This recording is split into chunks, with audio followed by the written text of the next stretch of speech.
You can never please. If she's in a house with 16 bathrooms, the next one she's thinking about has got to have 23 bathrooms. He looks so unhappy, so drained, and as if the world is coming to an end.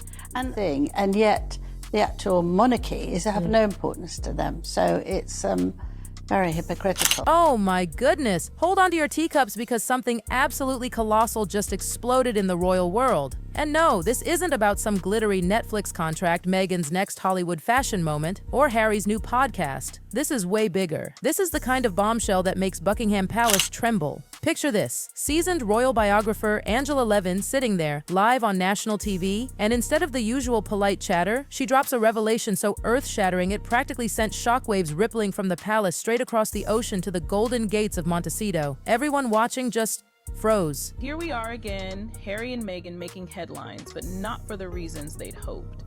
If the fairy tale was a— She stared straight into the camera with this calm, grandmotherly little smile, and then, boom, she said what millions had been secretly thinking but never dared to say out loud. And what she revealed? Oh, it could shatter everything Harry and Meghan have built around their children, their carefully polished image, hanging by a thread now. Here's the situation. Prince Harry is fuming. Not just irritated, not just frustrated, full-on furious. And Angela hinted that what was coming next would shake everything we thought we knew about the Sussex saga. And honestly, she wasn't exaggerating. It's the latest on the Sussex psychodrama with esteemed royal biographer. She's written the books on Prince Harry and the Queen. She didn't stutter, she didn't sugarcoat, she didn't play nice like the rest of the press does when it comes to the Sussexes. Nope, Angela went straight for the jugular. With that razor-sharp style she's famous for, she leaned in and finally asked the question everyone's been whispering behind closed doors for years. And when she said it, it cut through years of carefully crafted PR spin like a hot knife through butter. What has been going on? So start me at the beginning. Where should we go to first? Who should we start? Well, we can talk about the change. Why have Harry and Meghan never once followed a single traditional royal birth protocol? Yes, she actually said it. And here's the kicker. For centuries, royal births have followed the same strict, transparent rituals. Public hospital step photos, signed medical bulletins from attending physicians, exact timelines, official witnesses. Everything meticulously documented so there's zero doubt about legitimacy. Today, she's done it again, with Prince Harry in deep, deep doo-doo.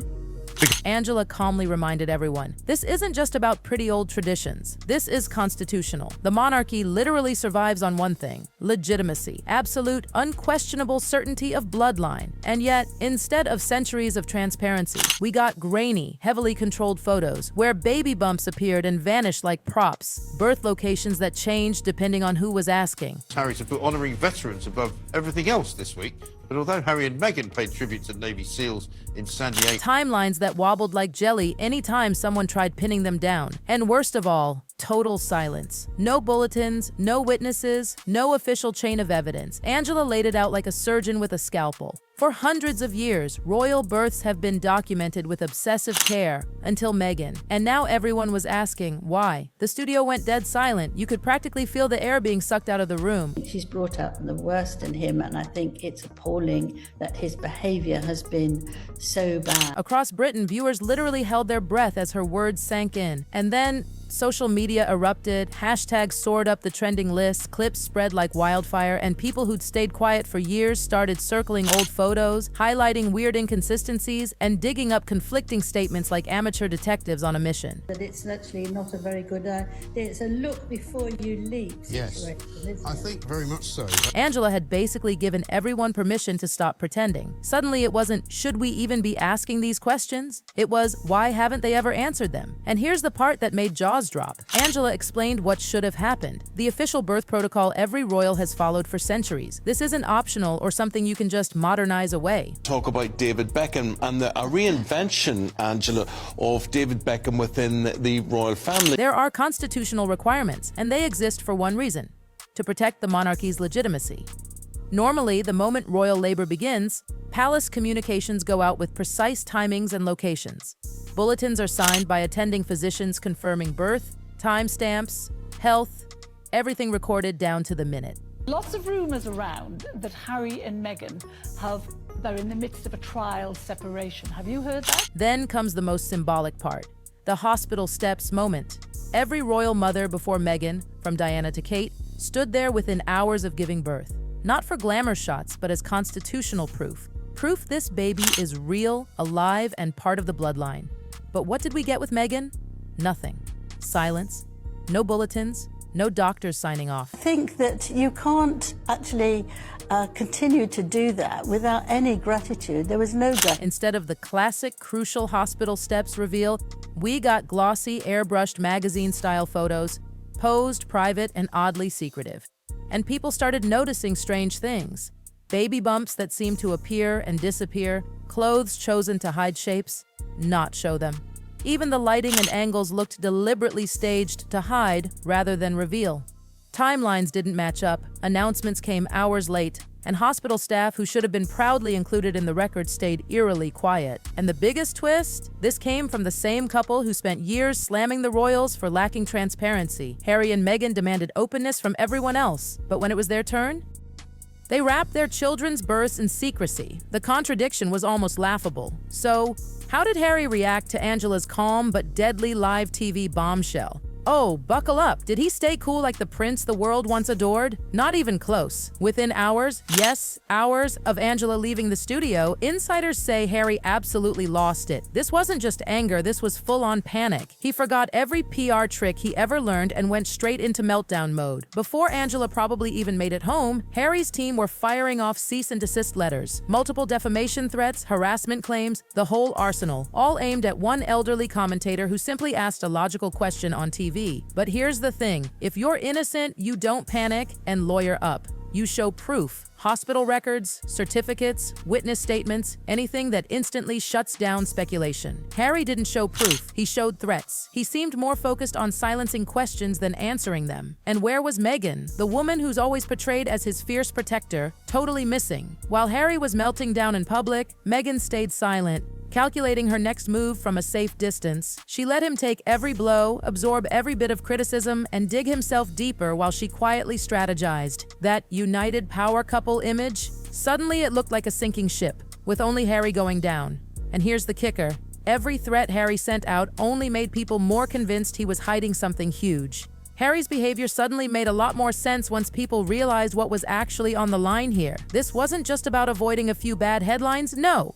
What Angela had stirred up could rip the very foundation out from under everything Harry and Meghan had built. No hints, no vague speculation. Real names that viewers could Google. You could almost hear newsroom jaws hit the floor across Britain. And social media? It went berserk. This time, people weren't just sharing clips. They were digging up company records, posting screenshots, analyzing corporate filings, trying to piece together what kind of covert operation Harry might be running behind closed doors. Here's why Angela's move was diabolically clever. She hadn't broken any laws or exposed classified info. She simply said what she claimed to know from decades of royal insider contacts, which meant Harry couldn't sue her without proving her wrong. And proving her wrong would mean admitting the very secret, formal efforts he'd been trying to keep buried. It was a trap, a perfectly designed trap. Constitutional analysts even started warning on air that if Harry tried challenging her claims, he could be forced to reveal those private documents during official disclosure. Meanwhile, Buckingham Palace stayed utterly, eerily silent. No statements defending Harry, no attempts to calm the chaos, not even their usual palace insiders whispering supportive comments to friendly reporters. The message was deafening. Harry was on his own. Even his inner circle seemed to be quietly slipping away. People who once defended him fiercely began changing the subject. That protective wall he counted on?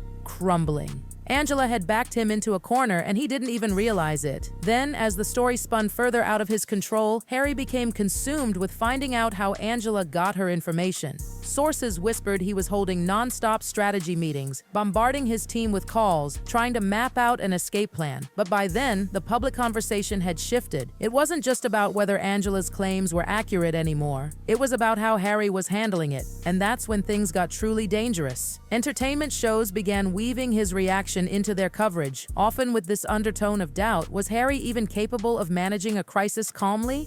Social media, once split between defending or attacking Angela, started analyzing Harry himself, his judgment, his behavior, his temperament. And Meghan, she was reportedly huddled with their communications team behind the scenes, worried this scandal was bleeding into their other business deals and partnerships. The power couple image they'd spent years polishing was starting to crack. Here's where Harry made his most disastrous move yet. Instead of stepping back and regrouping, he doubled down. Despite his advisors begging him not to, Harry ordered them to prepare a massive reputation assault, not just on Angela, but on every media outlet that had repeated her claims. This wasn't damage control anymore. This was full-scale war. His own advisors warned him, if you go formal, it triggers discovery, meaning every private document you've been hiding becomes fair game. They told him point blank, the moment this becomes official, everything you've tried to keep secret could be exposed. But Harry wouldn't listen.